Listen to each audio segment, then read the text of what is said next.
Thank you, and thank you for staying so late in the session. The 25 people I counted. 20. So, and thanks, Rich, for giving a nice introduction to the tillite. I will kind of bring it more into the shales realm. And as I said, the coverage is mostly from 1.4 to 3.2. So, emphasis on Paleoproterozoic. So, motivation and to study shales obviously reflect average composition of the continental crust, starting from Goldsmith. Now there is a GeoRock, of course. You can download thousands of analysis, but also you can use shales or tillites as an average composition, still very helpful technique. But now through time, okay, Goldsmith did it for young glaciation, and then as Rich just presented, you can do it for through time. So in this work, we concentrate on weathering conditions changing before and after GOE. So the first order hypothesis is that you have more CO2, therefore more carbonic acid, plagioclase, and feldspars will break down. So therefore, you have more intense chemical weathering. So if so, and my talk, as I said, would be mostly stable isotopic. Okay, so in this case, fractionation between bulk shale and water will approach equilibrium. So because there's lots of detrital inheritance even in clays, as was shown by the Caltech group in 1970s. Okay, so we'll can use shales as a dirty proxy for climate conditions on early Earth during glaciations. After maybe there's more physical weathering and less chemical weathering. Glacial flower, shown by Nesbitt and Young, is quite immature chemically. So, and why am I here? It's because we started investigating these rocks, 2.3 billion years old rocks in Karelia, which are the world record in terms of oxygen isotopes in delta value in synglacially altered intrusions. So I'll show you this slide. We just published this recently in Geosphere, and David Zakharov, my graduate student, just gave it poster. So anyway, we found this belt, which is now a mid-grade metamorphic, spans 500 kilometers, 2.4 billion year old, now metamorphosed. It was covered by glaciers, and these intrusions, which are shown by different symbols, they drove meteoric hydrothermal systems, and causing depletions down to -27 per mil, -20 per mil, and so forth in Karelia. So we were trying to find a complementary volcanic record and also sedimentary record coincident with this remarkable event. Okay, and for that, I mean, I'll just start with the results. We analyzed many shales in by laser fluorination, and the compilation of data, mostly by Lent and Lynch, is plotted here, just for easy eyeballing. There's a vertical line here and here, identical. So the new data is here from our lab. You can see that Cenozoic shales span quite a significant range, which is identical to the Paleozoic range, mid-Proterozoic range, as almost identical, a little bit shifted. Then I will talk in detail about this. And before the GOE 2.5, 2.7 GA shales also display very large range, kind of bimodal, but shifted to the lower value.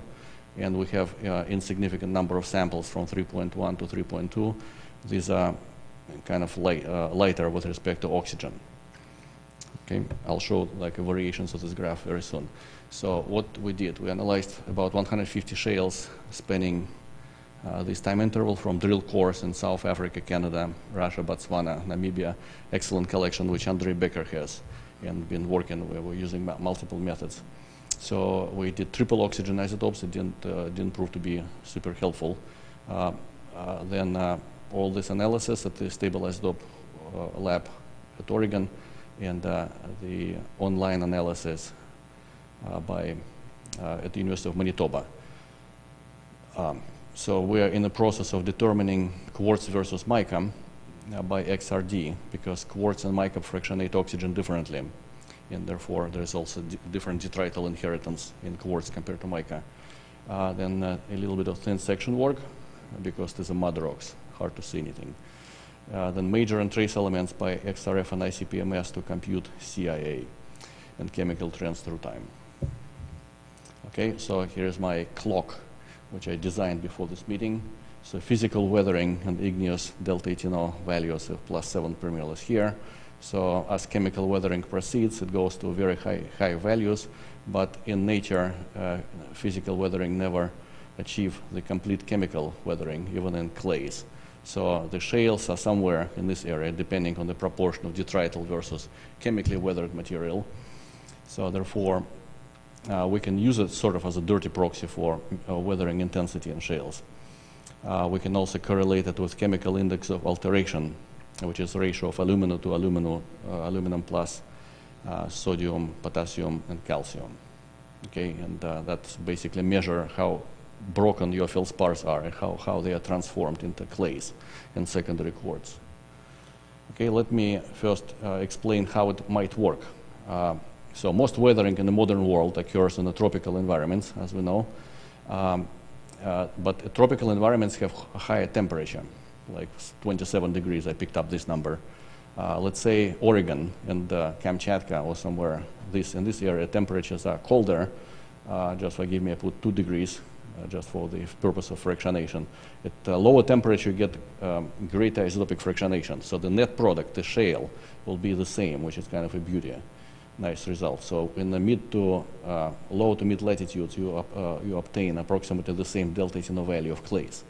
That has been determined by Churchman and Clayton in 1967. Then they analyzed wind-blown quartz in loess, and they found that it's kind of surprisingly homogeneous, plus 19 per mil around the world.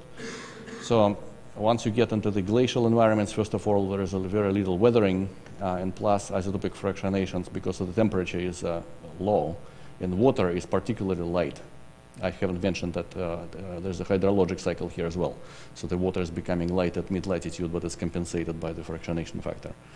Okay, so we take slides from snowballearth.org, run by Paul Hoffman. And this is Neoproterozoic world intensity of weathering.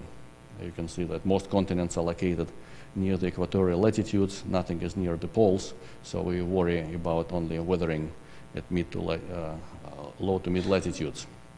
For the Paleoproterozoic world, I couldn't find any good paleogeographic reconstructions. So David Evans reconstructed this for our paper to explain Karelia. So the Superior Craton, Baltica, South Africa is somewhere, but not clearly known where it is. So anyway, it's also at low to mid latitudes, positioned through the entire great oxidation event in Paleoproterozoic. Okay, so here's the data, which is plotted delta TNO versus age. For shales, our new data is shown in yellow, and the compiled data is shown here. So I presented the same data in histograms. Now it's plotted versus like actual stratigraphic age. So the first surprise in discovery is that, yes, indeed, we found very low delta TNO shales associated with 2.4, 2.2 billion-year-old deposits on all continents. So these are depleted by 10 per mil. Right? So I'll quickly show you, we also did hydrogen isotope analysis, bulk hydrogen isotope analysis. These synglacial shales contain almost no organic components. So this is a mixed signal of kerogens plus clay hydrogen. So we can obviously separate those, but for the purpose of subduction, for example, people are interested in the bulk shale. Okay, so this is not a completely erroneous analysis, and as I said, there is also a hydrogen trend, which we need to work better and kind of resolve it by separating kerogens from water-bearing materials. So delta C13 through time has been investigated in great detail, starting from Shidlovsky and many others. So our data just fills some nice gaps and reproduces nice negative excursions related to methanogenesis or some other interesting reasons which were discussed this morning. Concentration of carbon, organic carbon, in these samples which we investigated. Interesting that this 2.4 to 2.2 shales contains almost no carbon, no organic carbon. And these are low delta TNO units, which I described. The post-glacial and pre-glacial shales of this age, they overlap with the Phanerozoic shales. You can kind of predict that with increase of weathering, you also increase life because it's warmer.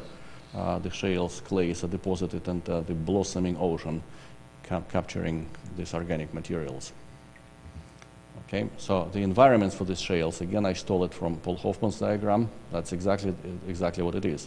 This 2.4, 2.2 billion-year-old shales record these environments. So they can also be deposited into seawater, but diagenesis in shales is such that most of oxygen is carried by the silicate material, and porous water, which is present, produces minor diagenetic changes. So this unit is marine, definitely known from South Africa. It has concentration of carbonate, kind of greater concentration, so it's a little bit higher up. So it's not because carbonate produce high delta HNO value, but because weathering is likely be, diagenesis is likely be affected by seawater at the time. Okay, chemical index of alteration versus time. So this is, we have 55 XRF analysis for the selected shales, and again, color coding is synglacial shales are shown in blue, pre-glacial and post-glacial shales, and these colors, there's a very scattered correlation. So I actually has hoped that it's going to be a nice linear trend. It's not. It's very scattered. So, but I was also very much surprised that synglacial shales, which I wanted to be here, completely immature and not weathered, they are actually one of the most weathered of all. Okay, so CIA versus age. Okay, this is Nesbitt and Young paper, modern shale. So again, scattered correlations, but mostly negative correlations. So meaning that when you get to younger shales, you get higher delta HNO values. When you get to more ancient shales, you get lower CIA. Okay, this is what happens. There's a review paper by Young, 2013. When you consider diamictites, which I guess Rich and Roberta consider, you get this stuff. And when you consider shales, they may be chemically very similar to yours, but they are severely reset with respect to oxygen and maybe hydrogen isotopes. These are the lowest delta HNO shales on record. Okay, so my conclusions, 2.45, 2.2 glacial shales have high CIA and low delta HNO, and maybe we'll confirm that low delta D, indicate intense chemical weathering following deglaciation, likely in the hot house conditions, in a semi-restricted basin or glacially processed flour. So the glaciers will clearly cause diminution of rocks. And then after that, it's very easy to process it. Then there's a slight increase in over average delta HNO from 3.2 to 1.4, but large range in delta HNO value at each time interval, comparable to that of the modern.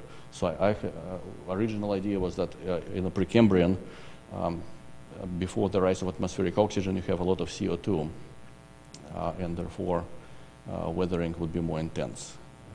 Or there would be some shifts, not much. Okay, so why is there such a subtle increase of delta HNO, of the average of delta HNO?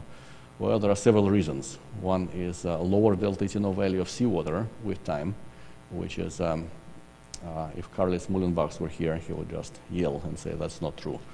So, and I don't think it's actually true. It also could be higher temperature of the oceans or hydrothermal alteration at mid-ocean ridges. So the ocean, either ocean was lower or temperature was higher, but that's unlikely. So second is that because we have the same range, we kind of preserve the same hydrologic weathering conditions and the fractionation of isotopes in the hydrologic cycles and weathering.